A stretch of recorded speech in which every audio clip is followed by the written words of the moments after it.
ইসলামের বিরুদ্ধে গেলে দেশ হবে ভিন্ন। এই দেশেতে থাকতে হলে কোরআন মানতে হবে, কোরআন না মানলে তারা বিতাড়িত হবে। ঠিক কি না? এই দেশেতে থাকতে হলে কোরআন মানতে হবে, কোরআন না মানলে তারা বিতাড়িত হবে। জোর কদমে সামনে চলো, বজ্র কণ্ঠে আওয়াজ তোলো, সবাই মিলে একই তালে দাও না স্লোগান, নারায়ে তাকবীর, নারায়ে তাকবীর, দিন ইসলাম, দিন ইসলাম, আল কোরআনের আলো,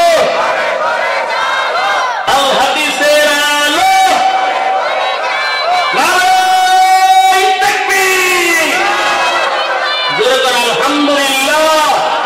এখনই আপনাদের সম্মুখে যিনি আছেন কারাবন্দিত মুসলিম আলেমে দ্বীন হযরত মাওলানা জাহাঙ্গীর আলম জিহাদি সাহেব দামাত বরকাতুম আলিয়া। জোরে করে আলহামদুলিল্লাহ।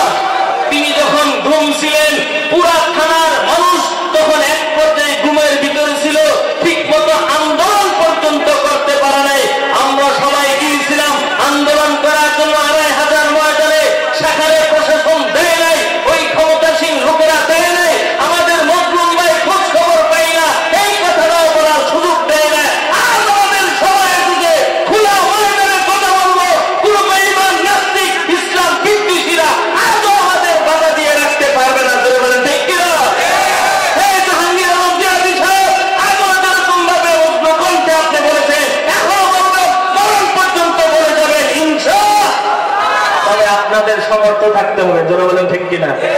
আপনি নামাই দিন, আমার ব্যাংকের রঙ্গা, এই জোরে ব্যাংকের রঙ্গা। যেরকম ভাবে দুনিয়ার রাজা বাদশারা করে, এরকম ইসলামের ক্ষেত্রে আমরা করব। ৫ তারিখে ম্যাডাম সবাইকে রাইখা নিজের জান বাঁচায় চলে গেল, বাকি কারো চিন্তা করে নাই। করছে? এই জোরে করছে। আমরা এমন নেতার অনুসরণ করি না, আমরা মুহাম্মদুর রাসূলুল্লাহ সাল্লাল্লাহু আলাইহি ওয়াসাল্লামের ইত্তেবা করি, অনুসরণ করি। যেই নবী মরার সময় উম্মতি বলে কাঁদেছে, হাসরের ময়দানে উম্মতি বলে কাঁদবে, মিজানের পাল্লায় দাঁড়িয়ে থাকবে, ফুলসেরাতের গোড়ায় দাঁড়িয়ে থাকবে। এই আল্লাহর বান্দা রাসূল সেদিন বলবে, আমার কোন উম্মত যদি জাহান্নামে যায়, আমি রাসূল জান্নাতে ঢুকবো না, ঢুকবো না। আমার উম্মতকে যতক্ষণ পর্যন্ত জান্নাতে ঢোকার অনুমতি দেওয়া না হবে, ততক্ষণ পর্যন্ত আমি রাসূল জান্নাতে ঢুকবো না। এমন নবীর অনুসরণ আমরা করি। জোরে বলেন ঠিক কিনা? এমন নেতার অনুসরণ করি না, নিজের জান বাঁচানোর জন্য হেলিকপ্টার দিয়ে অন্য দেশে চলে যাবে।